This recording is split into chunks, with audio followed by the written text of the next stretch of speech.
नमस्कार,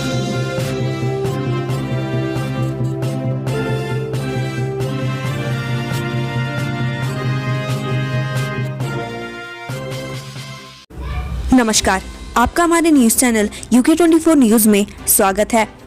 पर्वतमाला योजना, उत्तराखंड में मॉडर्न ट्रांसपोर्टेशन सिस्टम होगा मजबूत, सीमांत गांव तक पहुंच होगी आसान। केंद्रीय वित्त मंत्री निर्मला सीतारमण ने मंगलवार को अपना चौथा बजट पेश किया। बजट में बताया गया कि 2022-23 में 60 किलोमीटर लंबी 8 रोपवे परियोजनाओं को लागू किया जाएगा। वहीं बजट पर प्रधानमंत्री नरेंद्र मोदी ने अपनी प्रतिक्रिया देते हुए कहा कि देश में पहली बार ऐसा हो रहा है कि पहाड़ी राज्यों के लिए पर्वतमाला स्कीम शुरुआत हो रही है। इससे इन राज्यों में मॉडर्न ट्रांसपोर्टेशन सिस्टम कनेक्टिविटी का आधारभूत ढांचा बनेगा और सीमावर्ती गांव सुदृढ़ होंगे। वाइब्रेंट विलेज से विकास, सीमांत गांव के लिए नई वाइब्रेंट विलेज योजना राज्य को ऐसे मिलेगा फायदा। आज 1 फरवरी को केंद्रीय वित्त मंत्री निर्मला सीतारमण ने सदन में जो आम बजट पेश किया है उसमें उत्तराखंड के लिहाज से एक बड़ी घोषणा भी की है। केंद्र सरकार ने उत्तर भारत में अंतर्राष्ट्रीय बॉर्डर से लगे हुए क्षेत्रों के विकास पर फोकस किया है। सीमांत गांवों के विकास को लेकर केंद्र सरकार नई वाइब्रेंट विलेज योजना शुरू करने जा रही है। हालांकि इसके लिए कितना बजट रखा गया है अभी इसका फिगर सामने नहीं आया, लेकिन इस प्रोजेक्ट से उत्तराखंड जैसे पहाड़ी राज्यों को बड़ा फायदा होने जा रहा है। हरियाणा सीएम खट्टर ने हल्द्वानी में बीजेपी प्रत्याशी के पक्ष में मांगा वोट, कांग्रेस पर किए तीखे हमले। हरियाणा के मुख्यमंत्री मनोहर लाल खट्टर मंगलवार को हल्द्वानी पहुंचे। उन्होंने एक जनसभा में हल्द्वानी से भाजपा प्रत्याशी जोगिंदर पाल सिंह रौतेला के पक्ष में वोट मांगा। इस दौरान मनोहर लाल खट्टर ने हरियाणा सरकार की उपलब्धियां गिनाते हुए कहा कि भारतीय जनता पार्टी की सरकार बनने पर हरियाणा की तरह यहां भी विकास होगा। जनसभा को संबोधित करने के बाद मनोहर लाल खट्टर ने भारतीय जनता पार्टी के चुनाव अभियान का शुभारंभ करते हुए थीम सॉन्ग लॉन्च किया। सीएम धामी ने बीजेपी के मेगा चुनाव कैंपेन का किया आगाज। दून के पलटन बाजार में मांगे वोट। उत्तराखंड विधानसभा चुनाव 2022 के लिए 14 फरवरी को एक चरण में मतदान होना है। ऐसे में राजनीतिक पार्टी के पास चुनाव प्रचार करने के लिए बहुत ज्यादा समय नहीं बचा, इसलिए नेताओं और प्रत्याशियों ने चुनावी कैंपेन तेज कर दिया। बीजेपी ने भी मंगलवार को देहरादून के पलटन बाजार में चुनाव अभियान की शुरुआत की। उत्तराखंड में कोविड-19 कर्फ्यू में 2 घंटे की छूट, पड़े सरकार की नई गाइडलाइन। उत्तराखंड में पहले नाइट कर्फ्यू रात 10 बजे से सुबह 6 बजे तक लागू था, लेकिन अब नई गाइडलाइन के बाद नाइट कर्फ्यू रात 11 बजे से सुबह 5 बजे तक ही लागू रहेगा। यानी उत्तराखंड में नाइट कर्फ्यू 2 घंटे की छूट दी गई है। कांग्रेस ने बजट को बताया निराशाजनक। केंद्र सरकार की नजरों में छोटे राज्यों की कोई बिसात नहीं। केंद्रीय वित्त मंत्री निर्मला सीतारमण ने संसद में आम बजट पेश किया। बजट में युवाओं को रोजगार, गरीबों के लिए घर और नई ट्रेनों को लेकर कई ऐलान किए गए। हालांकि केंद्र सरकार ने इनकम टैक्स स्लैब में कोई बदलाव नहीं किया, जिसको लेकर कांग्रेस पार्टी की प्रतिक्रिया सामने आई है। कांग्रेस ने बजट को निराशाजनक बताया है। साथ ही मोदी सरकार पर हमला बोलते हुए कहा कि केंद्र सरकार की नजरों में छोटे राज्यों की कोई बिसात नहीं है। ठेंगे पर नियम, चुनावी कैंपेन में उड़ रही कोरोना नियमों की धज्जियां, प्रशासन की भूमिका, आम को सजा, खास से परहेज।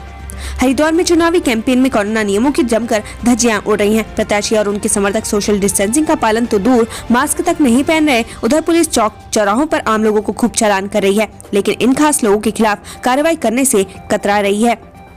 वोट डालने से पहले अपनों से पूछे कैसा है दिल्ली का विकास मॉडल। सत्येंद्र जैन विधानसभा चुनाव प्रचार के लिए देहरादून पहुंचे दिल्ली के स्वास्थ्य मंत्री सत्येंद्र जैन ने कहा कि आज उत्तराखंड में जिस प्रकार शिक्षा और स्वास्थ्य विभाग के क्षेत्र में स्थिति बदहाल है, उसका सीधा जवाब अब जनता देगी। जैन ने कहा कि उत्तराखंड के कई लोग दिल्ली में रहते हैं और आते जाते रहते हैं, इसलिए मतदान करने से पहले एक बार उत्तराखंड के लोग अपने दिल्ली में रहने वाले लोगों और रिश्तेदारों से पूछे कि दिल्ली में कितना विकास हुआ है। उनसे पूछने के बाद यहाँ पर आम आदमी पार्टी को अपना वोट दें।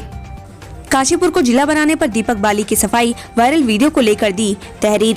आम आदमी पार्टी के प्रत्याशी दीपक बाली का एक वीडियो सोशल मीडिया में जमकर वायरल हो रहा है। इसमें वो काशीपुर को जिला बनाने की मांग करते हुए नजर आ रहे हैं। वहीं बाली ने एक प्रेस कॉन्फ्रेंस कर अपना पक्ष रखा और मामले में गलत तरीके से वीडियो वायरल करने को लेकर तहरीर दी।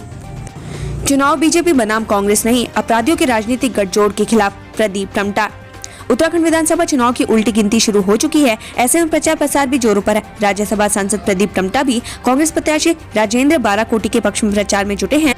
इसी कड़ी में सोमेश्वर के रनमन में ब्लॉक कांग्रेस कमेटी की बैठक कर उन्होंने संगठन को मजबूत बनाने पर चर्चा की। साथ ही 80 से ज्यादा लोगों को कांग्रेस की सदस्यता दिलाई। रूठे नहीं माने तो चला अनुशासन का हंटर। डोभाल, संजय संध्या और मातबार कांग्रेस से 6 साल के लिए बाहर। 26 अरब की स्कीम बताकर करोड़ों ठगने वाले गिरोह का सरगना अरेस्ट, ऐसे फेंकता था जाल। सरकारी स्कीम और विदेशी कंपनी में निवेश करने का झांसा देकर लोगों से ठगी करने वाले अंतर्राज्यीय गिरोह के सरगना को एसटीएफ ने हरिद्वार से गिरफ्तार किया है। आरोपी के पास से एक डेस्कटॉप, 2 हार्ड डिस्क, रसीद बुक और डिजिटल सिग्नेचर सर्टिफिकेट बरामद हुआ है। पूर्व राज्य मंत्री रजनी रावत दल बल के साथ बीजेपी में शामिल, सीएम धामी ने दिलाई सदस्यता। उत्तराखंड में एकमात्र ट्रांसजेंडर राजनेता और पूर्व राज्य मंत्री रजनी रावत अपने समर्थकों के साथ बीजेपी में शामिल हो गई हैं। हरीश रावत सरकार में अपनी रावत महिला एवं बाल विकास विभाग की उपाध्यक्ष रह चुकी हैं। पीएम मोदी ने कहा, पीपल फ्रेंडली और आत्मनिर्भर भारत का बजट।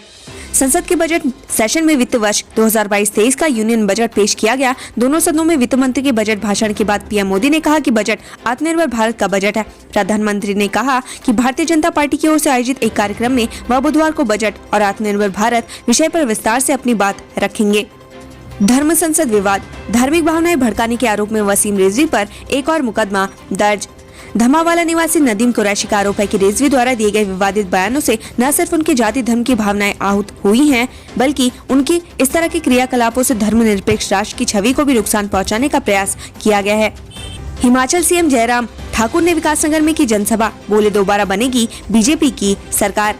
उत्तराखंड विधानसभा चुनाव के मद्देनजर राजनीतिक पार्टियों के स्टार प्रचारकों का उत्तराखंड दौरा शुरू हो गया है। चुनाव प्रचार के लिए हिमाचल प्रदेश के मुख्यमंत्री जयराम ठाकुर विकासनगर पहुंचे। सीएम जयराम ठाकुर के साथ पांवटा साहिब विधायक सुखराम और विकासनगर भाजपा प्रत्याशी मुन्ना सिंह चौहान भी मौजूद रहे। यहाँ पहुंचकर बरोटीवाला में सीएम जयराम ठाकुर ने जनसभा को संबोधित किया। इसके बाद सहसपुर विधानसभा क्षेत्र में Thakur door to door campaign किया।